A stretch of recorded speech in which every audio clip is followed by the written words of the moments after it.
গরমের সময় একঘেয়ে মাছের ঝোল তরকারি খেতে ভালো না লাগলে চটপটা স্বাদের এই গন্ধরাজি কাতলা ঝটপট বানিয়ে নিতে পারেন।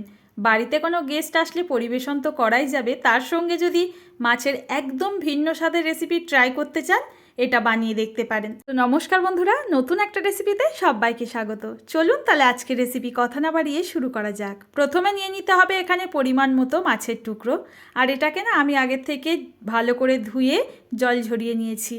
এবার এর মধ্যে দিয়ে দিতে হবে একটু পরিমাণ মতো লবণ, দিয়ে দেবো এখানে হাফ চামচ মতো গোলমরিচের গুঁড়ো। এই মাছের মধ্যে কোনো রকম না হলুদ গুঁড়ো ব্যবহার করা হয় না। এইবার আমি এখানে নিয়েছি একটা গন্ধরাজ লেবু, আর গন্ধরাজ লেবুর মধ্যে থাকা যে সবুজ অংশটা গায়ে দেখতে পাচ্ছেন, এটাকে গ্রেটার দিয়ে গ্রেট করে দিয়ে দিচ্ছি। তবে ভেতরের যে সাদা অংশ আছে এটা যেন একটুকুও না পড়ে খেয়াল রাখবেন। তো দেখুন এখানে আমি দিয়ে দিলাম কিছুটা পরিমাণে গ্রেটার দিয়ে গ্রেট করে, এতে সুন্দর একটা না ফ্লেভার আসবে। এখন মাছগুলোকে খুব ভালো করে ম্যারিনেট করে নিতে হবে, আর হাতে যদি 5 থেকে 10 মিনিট মতো সময় থাকে ম্যারিনেট করে সাইডে এই মাছগুলোকে রেখে দিয়ে তারপর রান্নাটা করবেন, এতে খুব ভালো টেস্ট হয় মাছের। তো দেখুন মশলা ম্যারিনেট করে সাইডে রেখে দিয়ে এই মাছের রেসিপির জন্য একটা সামান্য মশলা লাগবে তৈরি করে নিচ্ছি। তার জন্য ফ্রাইং প্যানে হাফ চামচ মতো তেল হালকা একটু গরম করে নিলাম। এবার আমি অ্যাড করে দিচ্ছি বড় সাইজের একটা পেঁয়াজ কুচি। এখানে না পেঁয়াজটাকে একদম হালকা করে ভেজে নিতে হবে। গ্যাসের ফ্লেমটা কখনোই বাড়াতে যাবেন না, এখানে একদম লোতে রেখে হালকা আঁচে এখানে ভেজে নিতে হবে। পেঁয়াজটা ভাজার সময় খেয়াল রাখতে হবে যেন পেঁয়াজের মধ্যে লালচে কালার না চলে আসে। তো দেখুন হালকা করে কিন্তু আমি 1 থেকে 1.5 মিনিট এইভাবে নাড়াচাড়া করে পেঁয়াজটা ভেজে নিয়েছি। এখন আমি এর মধ্যে অ্যাড করে দিচ্ছি 1 থেকে 1.5 ইঞ্চি মতো টুকরো করে কেটে নেওয়া আদা, ঝালের জন্য 2টো কাঁচা লঙ্কা, আর 4টে মতো কাজু বাদাম, আর 1 টেবিল স্পুন মতো সাদা তিল। এখানে তিলের পরিবর্তে আপনারা 4 মগজ অ্যাড করতে পারেন, তবে আমার হাতের কাছে ছিল না 4 মগজ, তাই এখানে সাদা তিলটা অ্যাড করেছি।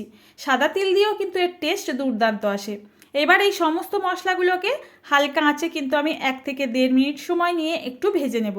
যতক্ষণ না এর মধ্যে সুন্দর একটা গন্ধ আসছে ততক্ষণ ভেজে নিতে হবে। মশলা ভেজে নেওয়া হয়ে গেলে এর মধ্যে সামান্য একটুখানি জল অ্যাড করে এগুলোকে একটুখানি সেদ্ধ করে নিতে হবে, এতে মশলার গ্রেভিটা খুব ভালো আসে। তো দেখুন আমি সামান্য একটুখানি ওই 1 থেকে 2 টেবিল স্পুন মতো জল অ্যাড করে দিয়েছি। তারপর এটাকে নাড়াচাড়া করে 1 মিনিটের জন্য একটুখানি স্টিম করে নিচ্ছি। তারপর দেখুন সামান্য জল থাকতে থাকতে গ্যাস ওভেনটা অফ করে এই মশলাটাকে নামিয়ে নেব। এটা এদিকে ঠান্ডা হতে থাক, পরে মশলাটা আমরা পেস্ট করে নেব আর মাছগুলো ভাজতে বসিয়ে দেব। অন্য একটা কড়াইয়ের মধ্যে পরিমাণ মতো সর্ষের তেল দিয়ে দিয়েছি, সামান্য একটু লবণ অ্যাড করে দিলাম যাতে মাছগুলো কড়াইয়ে লেগে না যায়। তেলটা খুব ভালো মতো গরম করে নিয়ে এর মধ্যে ম্যারিনেট করা মাছগুলোকে এক এক করে দিয়ে দেব। একসঙ্গে সমস্ত মাছ ভাজা যাবে না, তাই 2 বারে ভাজবো। প্রথমে 3 পিস মতো মাছ দিয়ে এপিটোপিট উল্টে পাল্টে হালকা করে ভেজে নিচ্ছি। খুব বেশি যদি কড়া করে ভাজি মাছের টেস্ট ভালো থাকবে না। তো দেখুন মাছগুলো ভাজা হয়ে গেলে এই মাছগুলোকে উঠিয়ে নিচ্ছি। এই তেলের মধ্যে আরও কিছুটা মাছ ভাজতে বাকি আছে, সেগুলোকেও দিয়ে দেব। আর এদিকে আমাদের যে মশলাটা তৈরি করার প্রয়োজন সেটাকে করে নেব। আগের থেকে মশলাটা নামিয়ে রেখেছিলাম, এখন প্রায় ঠান্ডা হয়ে গেছে। একটা মিক্সির জারের মধ্যে সমস্ত মশলাগুলো দেখুন দিয়ে দিচ্ছি। মশলার মধ্যে থাকা যে জলটুকু আছে সেটাও কিন্তু দিতে একদম ভুলবেন না। সমস্ত জল দিয়ে এর মধ্যে আমি 3 টেবিল স্পুন থেকে 4 টেবিল স্পুন মতো টক দই অ্যাড করে দিচ্ছি। আপনারা যদি চান এখানে মশলাটাকে আলাদা করে পেস্ট করে নেবেন, তাহলে সামান্য জল দিয়ে পেস্ট করে রাখবেন আর টক দই ফেটিয়ে নিতে পারেন। তবে আমি মশলার মধ্যে দিয়ে একেবারেই রেডি করে নিলাম, এতে কম টাইমের মধ্যে আমাদের মশলাটা তৈরি হয়ে যায় আর গ্রেভিটাও খুব ভালো হয়। এদিকে সমস্ত মাছ ভাজা হয়ে গেছে মশলা করতে করতে। তো দেখুন এখানে মাছগুলো তেল ঝরিয়ে উঠিয়ে নিচ্ছি। এই তেলের মধ্যেই আজকে রেসিপিটি করব, তাই বেটে রাখা রেডি করে রাখা মশলার পেস্ট সমস্তটা এর মধ্যে দিয়ে দিলাম। গ্যাসের ফ্লেমটা এখন একদম লো টু মিডিয়ামে রেখে আস্তে আস্তে আমাদের মশলাটাকে কষিয়ে নিতে হবে। এখানে আর এক্সট্রা করে কোনো রকম মশলা লাগছে না, পরিমাণ মতো লবণটা পরে অ্যাড করলেই হয়ে যায়। তো দেখুন আস্তে আস্তে আমি মশলাটা কষিয়ে নিচ্ছি। আর এখানে কিন্তু খুব বেশি লালচে করে মশলা কষানোর প্রয়োজন নেই। দেখবেন এইরকম হালকা করে তেল যখন ছাড়তে শুরু করবে এর মধ্যে না একটু জল অ্যাড করে দিতে হবে। এখানে আমি ওই মিক্সির জারটাকে ধুয়ে সামান্য একটুখানি জল অ্যাড করে দিলাম।